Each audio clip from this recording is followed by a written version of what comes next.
Hey everybody, Brian here from the Cabinet Joint. Today we're doing a quick video just to show you how to adjust your Blum Tandem Drawer Glides. Once you've installed your drawer, you're going to get these gaps, especially on Inset. You might get some gaps you want to adjust out so everything's even. Blum has done a nice job of building in three-way adjustability, or we could call it six-way. You can go left, right, you can go up, down, you can go, the back of the drawer can tilt up or tilt down, which will change the facial plane. And then of course you have, if it's Inset, you have the Tentex brackets on the inside that you can loosen up and move the drawer forward and aft if you want. So you have a lot of adjustments to dial in these minute adjustments to get everything to look just the way you want. So in this case, I've exacerbated a problem here. We put the drawer front on and oh my gosh, we have a tight gap here and a big gap there. We're tight at the bottom, we're gappy at the top. How do I adjust that out? Well, I'll show you in a moment, but Blum has built in the adjustments with these wheels on the bottom of the drawer, these wheels, and if I spin the wheel one direction, you can watch it right here, close up and close down. So as I go like that, you can see that gap got much bigger. So those two wheels, when you spin them the same direction, underneath, you can watch the drawer go left or right. On the up-down, before I put this down, there's a lever right here, and if I push this lever in, so this bracket is sitting like this, if I push that lever in or pull it back out, all the way out is all the way down. If I push it in, it'll raise the drawer up. So I'm going to go ahead and adjust this one real quick. You'll see what I mean. So first thing I'm going to do is do my in-out adjustment. I just push those two brown or gray levers in. And now I'm getting pretty good here. I got to go in a little more on this one. Okay, I got a gap. Well, that might be a little too high.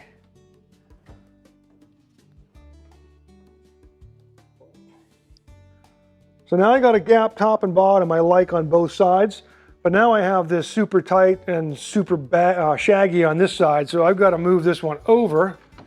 So I spin my drawer glide adjuster wheels, and now I have a nice gap here, maybe still a little wide there, but I can play with that. But you can see how this drawer is now much more centered in its opening, really critical on Inset. And you're going to want to fight with this after you've done your installation. Don't fight with this while the cabinets are sitting on the ground after you've built them. Once you install them, they change. You want to get everything in situation, attached to the wall, granite installed, then you put your doors and drawer fronts on and you can make all these micro adjustments just fine. So I'm going to go through after the fact and adjust these other two. Then the last bit of adjustment is, let's pretend your drawer front is tipping back and this corner here is back inside the cabinet. You can raise the back using this little gray wheel. If I do that, you can watch this hook go up and down. So it just went up, you can see that gap there, and now when I spin it the other way, it closes. So what I'm doing is I'm raising and lowering the rear of the drawer box, and that can help with facial plane issues here, or if the drawer box, when you install it, your cabinet isn't perfectly level and you shut your drawer and you're like, oh, it's rolling back out on me. That means the drawer is tipped too far. You can adjust some things that way. Your last bit of adjustment with Inset comes in the form of, pop the drawer out, and to do that, by the way, folks, you just grab those two orange clips, just give them a squeeze at the same time and pull the drawer all the way out. It'll release the drawer glide and allow you to lift the drawer box off. But the last bit of adjustment comes on Inset with this screw right here. If I loosen that screw, the track will now slide in and out. So if I see my drawer front is a little proud or a little too far sunk in, I can adjust my depth with those two screws. Now, that is predicated on the fact that you've got rear angle brackets supporting the rear of the glide. It's on like a T-slot, so it will allow you to push and pull the glide in or out. If you're dealing with a 12-inch deep cabinet, a 27 or a 30, you don't use those brackets. We referenced that in our Blum install video, the Blum Tandem install video. Instead, you're going to have blocks of wood that flush this out, and the cabinet is screwed right to the cabinet wall.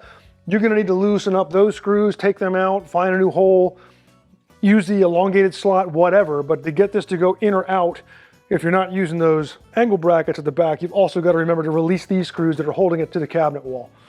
And then, once you have it where you want it, it's just as easy as set the drawer, being careful not to bang your frame, set the drawer back on the glide, it's just kind of floating there, and if I push it in until it clicks firmly, you can kind of hear an audible click. That's all it takes, and your Blum Tandem Glides are back in business. So If you ever have questions, your cabinet coaches are there to answer them. This is pretty run-of-the-mill stuff. We do find that we get a lot of questions, even more on hardware than we do on how to build a box. The hardware can really drive you nuts if you're not paying attention to these adjustments. So if you have any questions, give your cabinet coach a call, 888-211-6482. Thanks for watching, everybody.